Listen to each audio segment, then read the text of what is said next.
Hi, it's Gary. Welcome to today's video. It's been an interesting year, hasn't it? 2023 flown by. This year, my theme was about the year of small. Now, when I give my themes a name, I try and keep them as vague as possible so that allows for a lot of flexibility, but still specific enough so that it gives me a structure which I then use throughout the year when I decide what to do. This year, the year of small, it's all been about small things. It's been about making small changes. It's also been about working on a small amount of things. The first change that I made, it was with my YouTube videos. Prior to this year, I was running 3 YouTube channels. There's my fountain pen channel, which is my main channel, my personal productivity channel called Next Actions, and to be honest, that wasn't getting many views.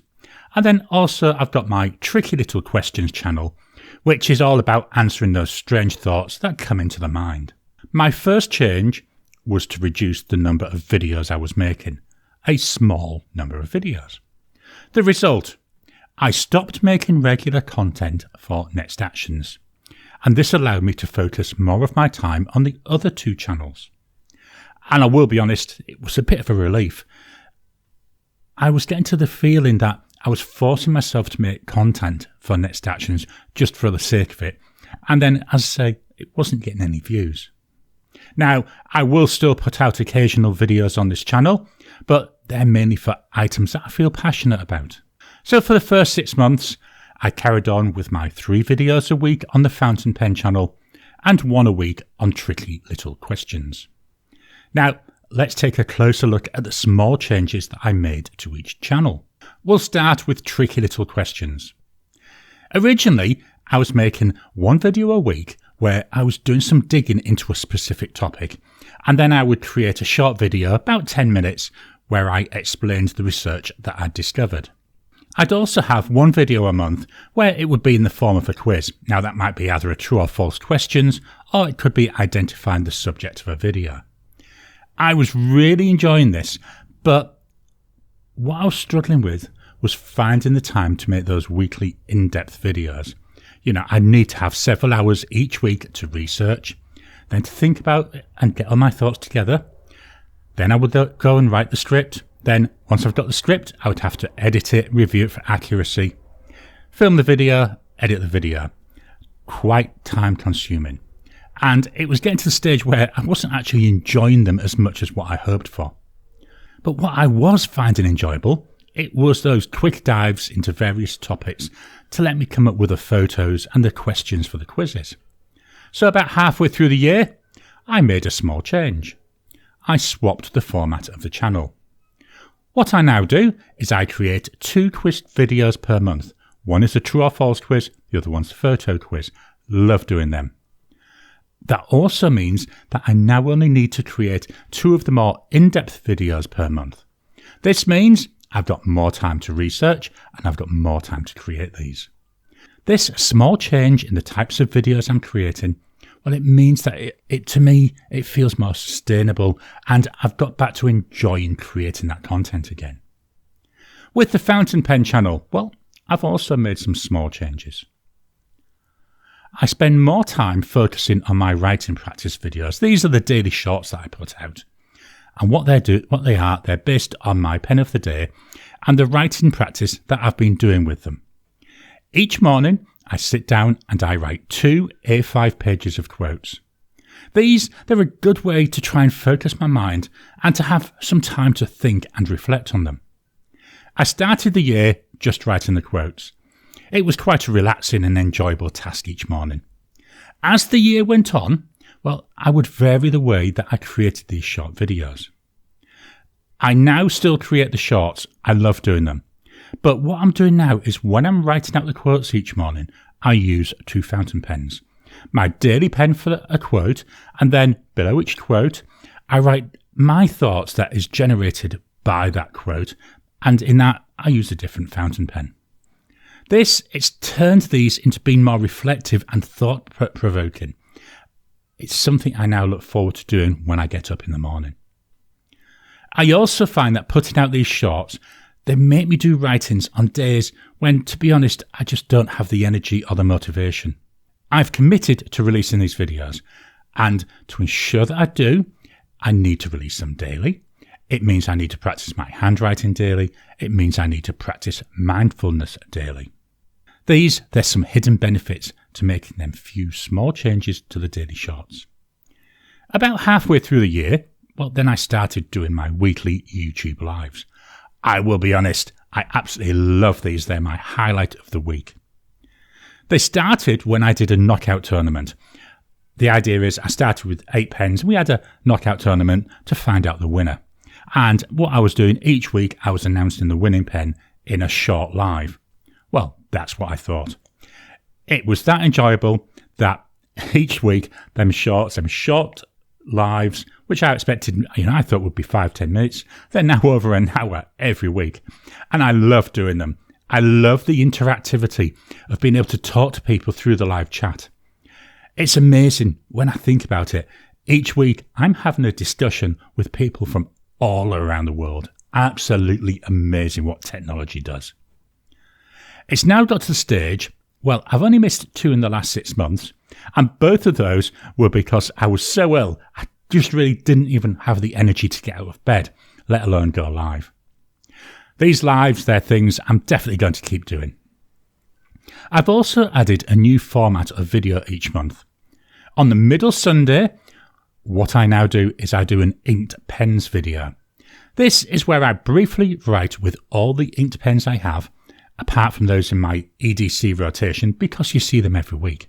It's another small change, but it's brought me to a review point for my inked pens each month. I can now look at how long has each pen been inked for. Do I reach for it often? If I don't, why don't I?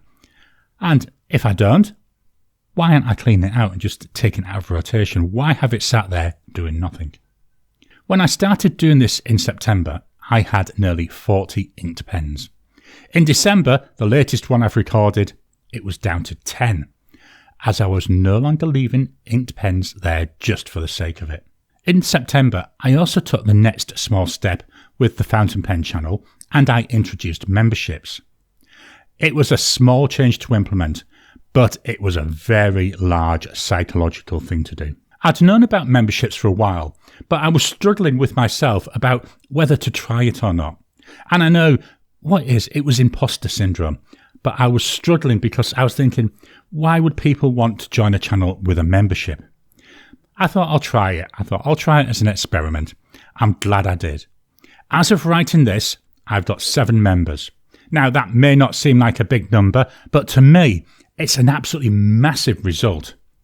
Members, they get early access to most of my videos on the Fountain Pen channel. They also get a weekly video where I show the pens that I've used that week. I'm now working on ideas for more member-only content in the future. The other small change I've made, this covers all my videos. It's in the way I create them. I used to edit all my videos on my iPad Pro using an app called LumaFusion. But I felt I was always fighting against this as there's quite a number of limitations, especially for the longer videos. What did I do? I made a small change. I swapped the creation of my main videos to using DaVinci Resolve on my Mac. DaVinci Resolve, there's a very, very good free version. That's what I use. It cut down my editing time by about 25%. So that worked out about 3 to 5 hours per week of savings. Small change, large payback. I'm also able to do more creative things now when I'm editing my videos and expect to see a load more experimentation in the future. I do still use LumaFusion, but now I use it for my daily shorts. It's perfect for that type of use case. Other changes, behind me, you'll see the notice board. Every quarter, I put up a new motivational statement on it, and that's based on my main theme. The statements that I've used this year: act big, think small. One small step, be real. Many small things leads to success. I see this board every time I go to my desk, so they are repeatedly being seen. I keep them short, and the idea behind them is to focus on one specific area for the quarter. At the end of each quarter, I then make a video where I'll go into more detail about each. My final area of small changes, well, that's been in the application development that I do. I love developing applications, and I'm currently focusing on the Apple ecosystem. My current shipping app, Penlist, well, that's aimed at fountain pen collectors to help them to manage their collections, their inks and their notepads. I enjoy working on this, and I've focused most of this year on making it a number of small changes to improve the way it works. I've still got loads planned to do in the future. The other thing I've done is I've stopped working on as many new ideas. I'm always having ideas for things that I'd like to try as an app, and I would be constantly swapping my focus to try them out. It was making it quite hard to focus and work on the Penlist app because I was always going on and playing with a new shiny thing. I stopped this. I now make notes about ideas that I have. Then once a quarter, I allow myself 2 weeks to experiment, to try them out. And every time I try them out, it's always in a new app. If I like what I've achieved, well, I can then look at how to roll it out into Penlist. Now, most of these experimental apps, they get shelved. I never delete them, and sometimes I do go back to one, but I always put them to one side. The latest one, well, this one I've actually quite enjoyed, and I can see a potential use for it. So for this app, I'm now continuing and I'm developing it with a view to release it as its own app next year. It's going to be focused on actually managing the workflow for my creation of YouTube videos. And I'm trying to build it in a way where it could be used by virtually any people who create any form of media, be it YouTube videos, podcasts, even blog posts. Now, I've still got a lot to do with it, but the bones, they're there. And my aim is I want to start using it for all of my videos from the start of 2024. And that means moving away from my current Notion-based system. Now, when I develop apps, I like to use each version for a number of months before I release them into the App Store. So I wouldn't expect to see this till at least April, if not later in the year. And as I go on, I will share more during the course of 2024.